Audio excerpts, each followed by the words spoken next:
Today, you're going to learn how to sail.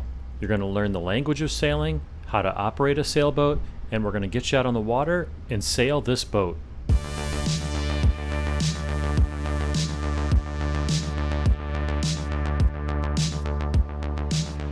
It's easy to think sailboats just must be pushed from behind by the wind, but on modern sailboats, the sails work just like an airplane wing, producing lift.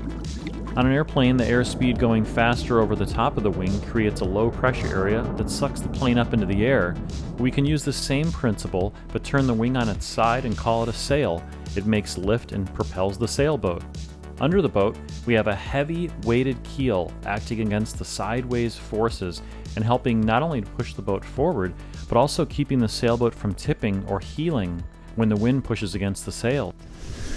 With the sailboat, we want to sail in different directions in relation to the wind, so controlling the sail's shape and angle to the wind is really important.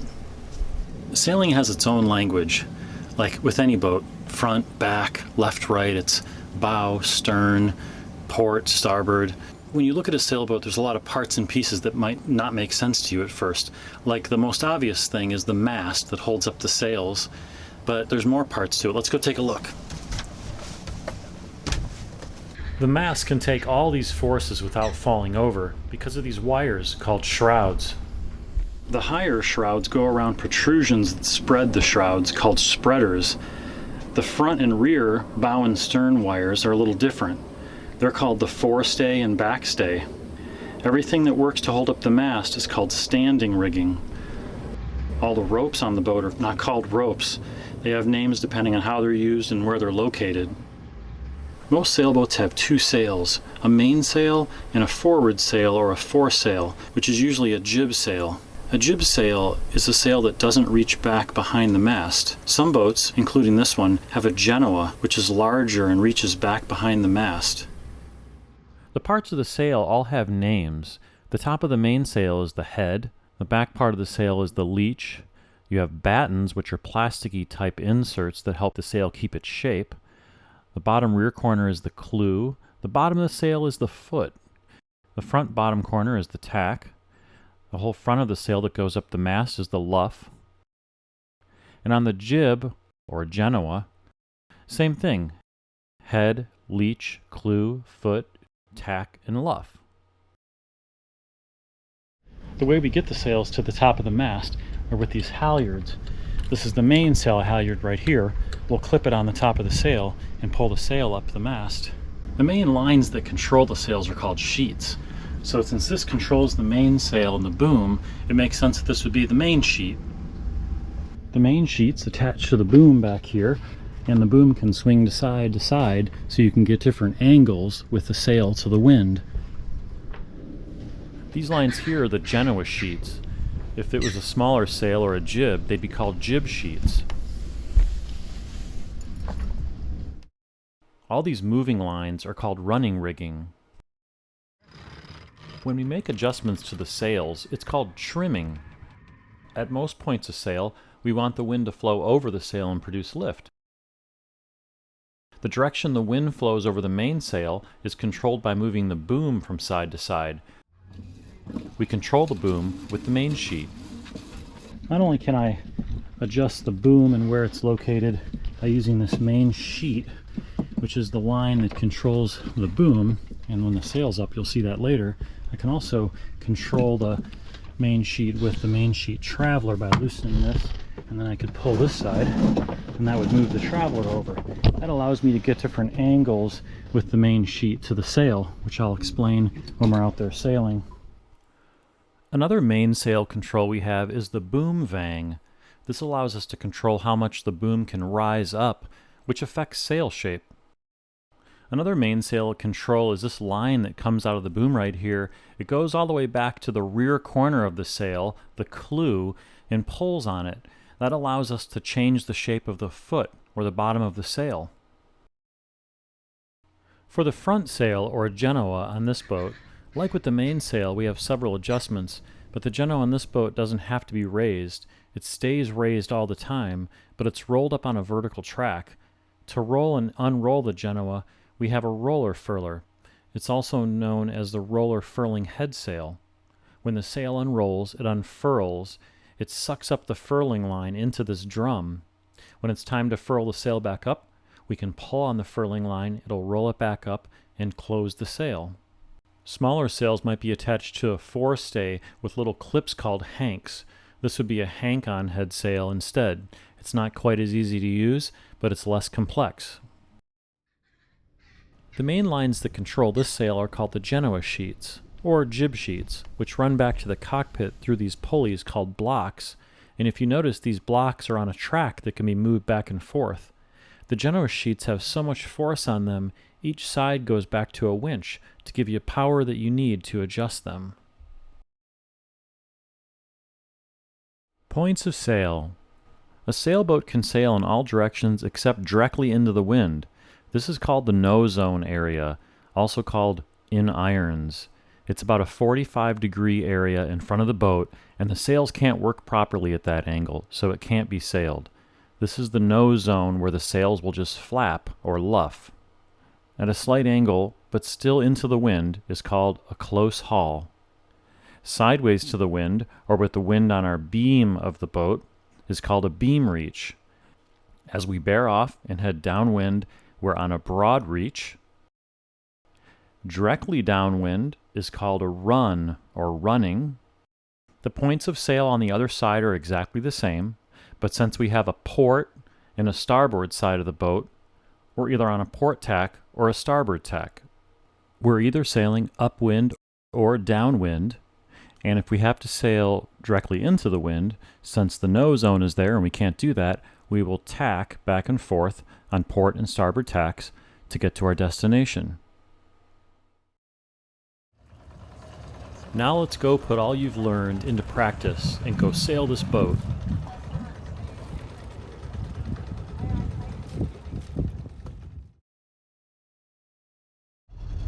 Alright, so we're out on the water and we're motoring along using the diesel power of this boat. You can hear the motor running. So what we want to do is we want to motor into the wind so I can raise the mainsail, and then we'll start sailing and turn off the motor. Alright, so now we're headed into the wind so that the sail can go up freely, but so first thing we'll be able to take the sail ties off.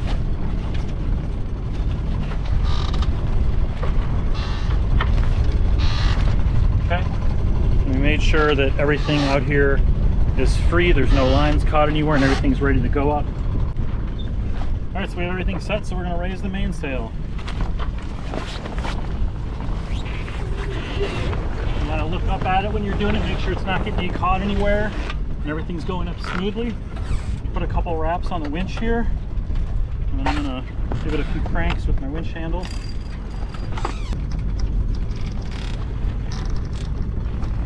Clean up this line. You don't want to have any lines laying around that could possibly fall back into the water, get caught on something else, or go in the prop and stop your engine. Alright, so now we're motoring into the wind. I'm going to get rid of these sail ties. We're motoring into the wind, but the sail's up. So I'm going to go ahead and tighten the main sheet, bring it in a little bit, and then I'll go ahead and turn the engine off and we'll be sailing.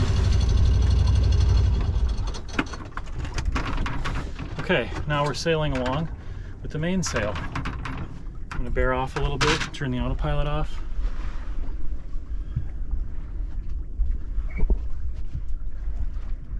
I really just don't want to go any closer to shore.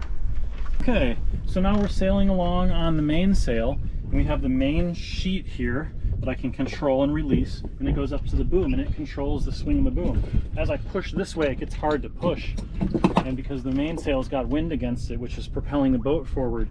So if I loosen this, and you see what happens to the boom there, it goes out, or I can pull this in and bring the boom in. Another way we could keep the boom from rising up and making the sail too much shape in it would be by this boom vang here. We could tighten this real tight and keep the boom pulled down, or we could let it loose and let the boom rise up and give more shape to the sail. So this is yet another control to control the boom itself. Another way we can control the shape of the sail is with the mainsail outhaul. So if you look at the sail right now, this is what's called a loose-footed main because it's not inside this track. There are sails that have things that'll hold this inside the track. This particular sail is a loose-footed one. So you see that shape there? Well, on a day like this where the wind's not real high, we want a lot of sail shape, so that's good. But let's say it was really windy or the sail was too powerful and we want to flatten it out a little more, we would pull the mainsail outhaul. So I have these controls here sticking down, and one of them, this one here, the center one, will move the cable on the back of that sail, pull the back of that sail back. So this cable is the mainsail outhaul. So by pulling this sail back here, it'll flatten the inside of the sail, or the foot of the sail, and make the sail flatter. So that's another control to make the shape of the mainsail different. Okay.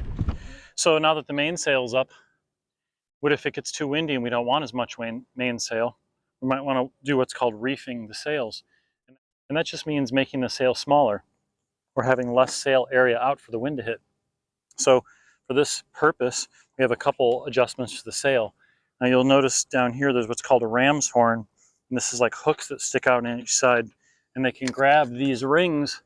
Okay, so right now the sail is fully lifted, it's as high as it can go, and it's as big as it can get.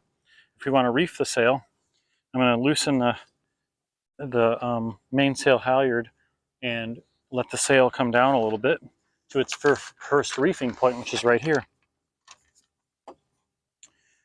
Okay, and to get it around the ram's horn and then raise it back up.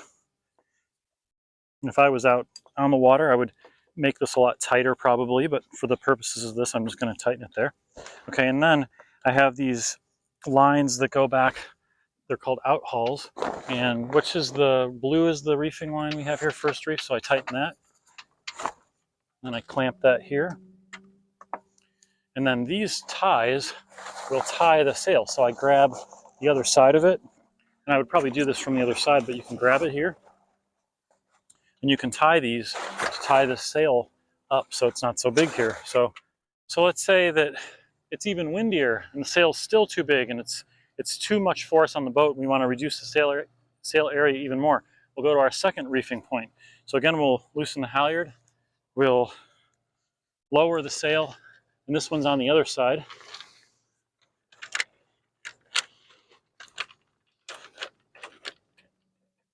Tighten it back up. Okay. Now we're on the second reefing point.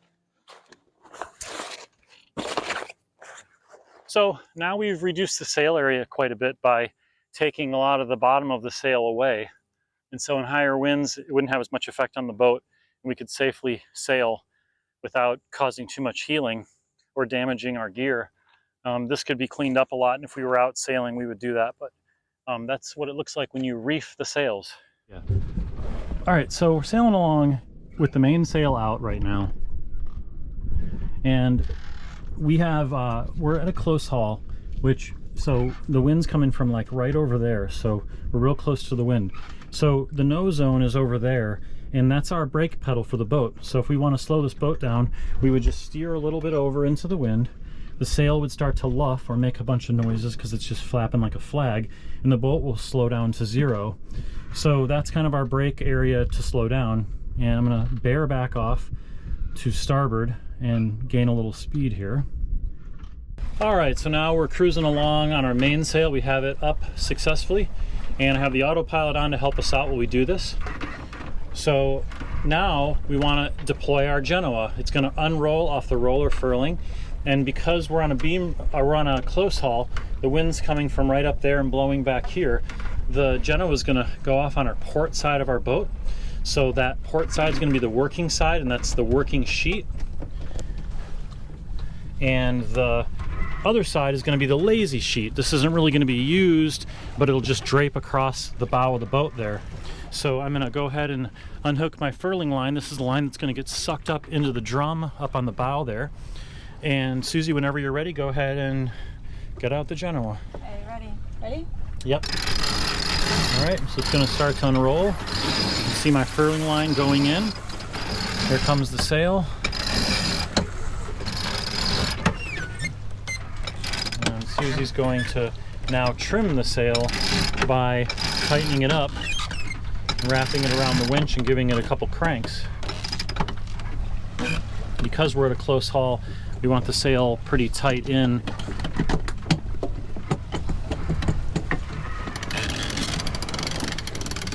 All right. So now we're speeding up.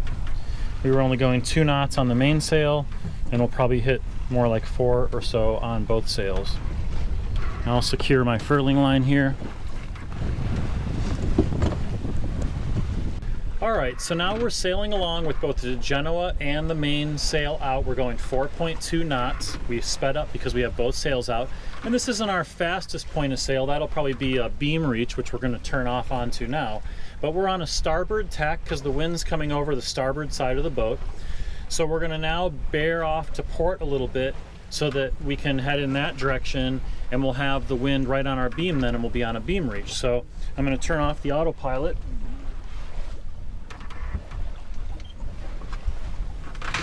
And as I bear off, just bear off in this direction here, I'll go ahead and grab the main sheet and loosen it a little bit. And then once we get moved over, Susie can loosen the working side of the Genoa sheet now.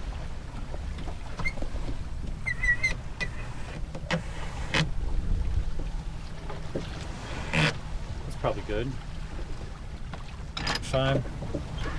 All right, we just completed we bared off to our port side, so now the wind is directly on our beam, on our starboard beam. So we're just basically 90 degrees to the wind, and we sped up to 4.5, 4.6, and now we're just cruising along. Now this is a real comfortable point of sail because it keeps the boat, you know, pinned over because of the wind, so it doesn't like rock in the waves.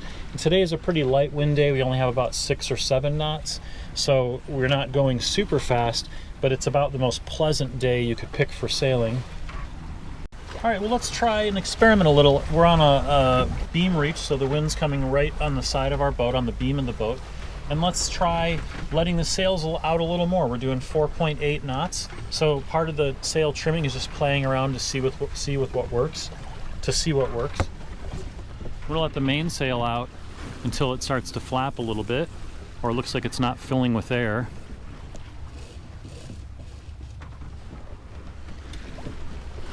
And now it's just kind of flapping, so I'll pull it in just a little bit.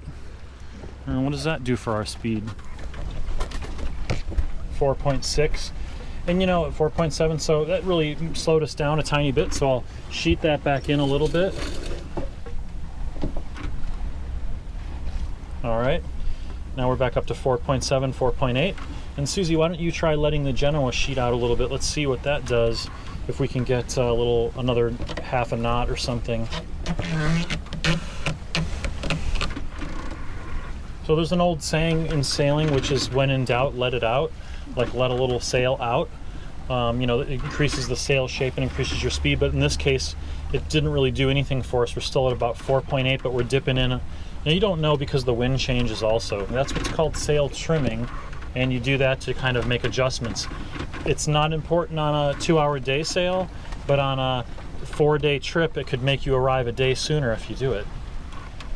All right, so now we're sailing along on a nice beam reach. We're both comfortable because even though the waves are hitting us right in the beam, the sails are keeping the boat nice and stable, so we're not rocking. But now we're going to bear off even more into a broad reach. In the broad reach, the wind will come from over our shoulder here and fill the sails. We'll no longer use the sails for lift like we did like an airplane wing. Now we're just going to catch the wind and have it push the boat. Let's see what happens. So now for this, go ahead and turn the autopilot off again. And I'll start to bear off. I'm going to look up at my Windex up here. All right, so now we're on a broad reach and the wind is coming over our shoulder here now. So now we just want to kind of catch the wind. So we want to ease this mainsail.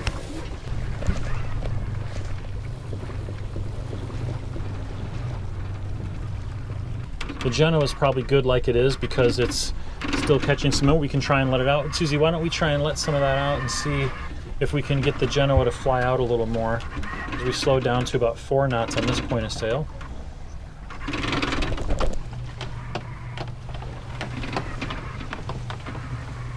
I'm going to take you up front, up to the bow here to look at this.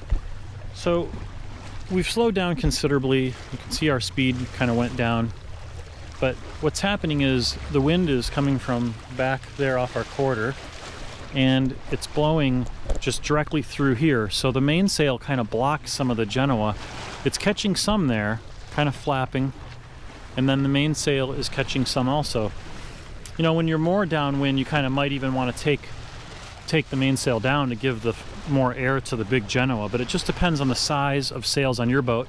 And I want to make a point that this boat has a really big Genoa and a pretty small mainsail, so we favor the Genoa to get more wind when we need it.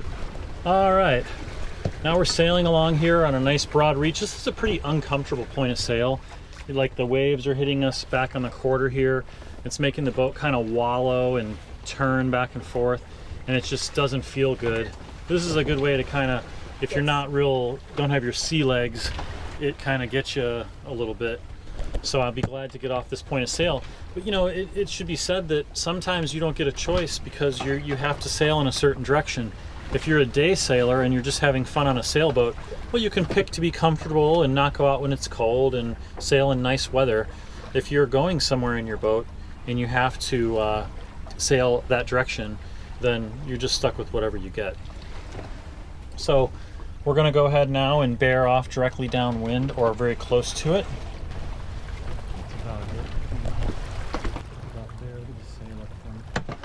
All right, so now you can see the Genoa is being blocked by the main. The wind's coming right behind us. So the mainsail is catching the wind and pushing us forward. But ideally, we would swing this mainsail to the other side and attach a line going up front called a preventer that would prevent the boom from swinging back. And then we would have the main on this side and the Genoa on this side. That's called wing on wing. And that would give us a nice big sail area with both sails. So in this situation, we're really not doing much because we're blocking all the wind from the Genoa. One of the other things we could do when we're directly downwind is put our whisker pole out. We have one, it's a pole that sticks out and makes the sail stick out real far off the side of the boat so that it can catch more wind, and that's another downwind technique. Now we could keep sailing this whole circle and do all the points of sail on the other half of the points of sail, but they'd all be the same, just on the opposite tack. So instead of a starboard tack, we'd be on a port tack with the wind.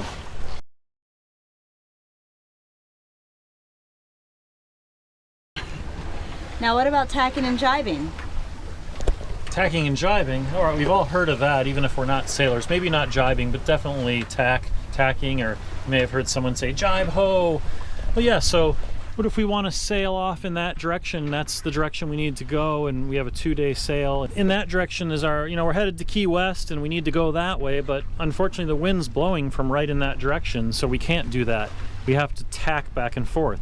So we'll sail in this direction for a while, and then we'll sail in that direction for a while, and then that, we'll tack, and we'll keep tacking back and forth. Whether we're on a starboard tack or a port tack, depending on which side of the boat the wind is hitting. So, we're ready to do a tack? Okay, now we're sailing upwind on a close haul again. We have the wind coming right on our bow, on the bow of the boat there, just in this direction. We have the sails sheeted in tight again. All right, so to perform a tack, basically what has to happen is both sails need to go from our starboard side of the boat to our port side of the boat. So we're going to turn through the wind. So we have a little speed built up. We'll come and we'll turn, and we'll end up going that way. And then the sails have to swap sides. Now with the mainsail, it's pretty easy because it will just swing over by itself to the other side. But the Genoa, this big sail, has to come through, and this then goes from being the lazy sheet to being the working sheet, and that turns into the lazy sheet, whereas now it's working.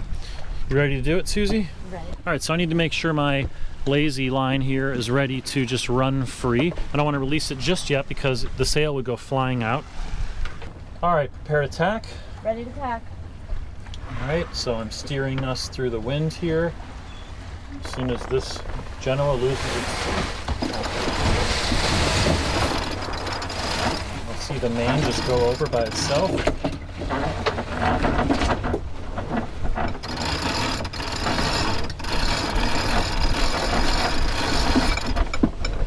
boat speed will pick back up. Now the sails are on the opposite side of the boat and we're sailing the opposite tack. Pretty cool.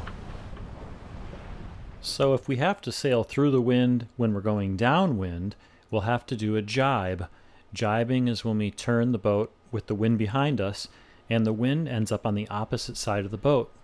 Jibing can be a little more tricky because the mainsail can fly over uncontrollably. It's called an accidental jibe. So you just have to be careful when you're doing a jibe and make sure the mainsail and the boom are controlled with the main sheet.